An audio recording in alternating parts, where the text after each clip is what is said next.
আসসালামু আলাইকুম প্রিয় ভিউয়ার্স, আশা করা সকল ভালো আছেন। সবাই মায়ের রমজানের শুভেচ্ছা। তো আমরা ফার্মর নিয়মিত কালেকশন আমরা চেষ্টা করি। দেও গাছে একটা বাচ্চা কালেকশন করলাম আজকে, কিলো হইছে। আসলে যদিও বাচ্চাটা ছোট, কিন্তু তার দেখতে কিলা লাগে একটু, তার আপনারা মতামত ব্যক্ত করবা।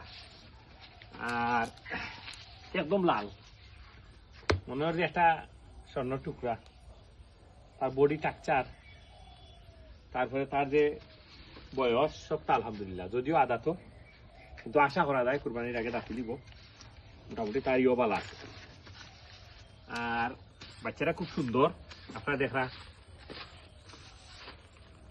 একদম লাল এবং কুরবানির লাগি পছন্দসই একটা গরু।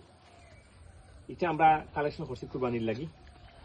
ইনশাআল্লাহ আমরা কুরবানি পর্যন্ত এটারে খানি খাওয়াইব এবং বিভিন্ন ধরনের ট্রিটমেন্ট দিব। আশা করলাম মোটাটা রইব। আর ছোট গরু আমরা কালেকশন করাম ও কারণে মধ্যবিত্ত তাই শুরু করি। আর সকলেরও ছোট গরুর চাহিদা বেশি, পছন্দ বেশি। গরুটা কিলো হইল, বালা হইল না বাদ হইল, দেখতে কিলা, অবশ্যই আপনার মতামত ব্যক্ত করবা। আর বিশেষ করে দামটা আমরা কমেন্টও জানাই দিব। আপনারা কমেন্ট করবা, ভিডিওটা ভালো লাগলে অবশ্যই শেয়ার দিবা। খুবই সুন্দর মাশাআল্লাহ। দেখো কাছে আপনারা, যদি ভিডিওটা ভালো লাগে অবশ্যই লাইক কমেন্ট শেয়ার দিবা।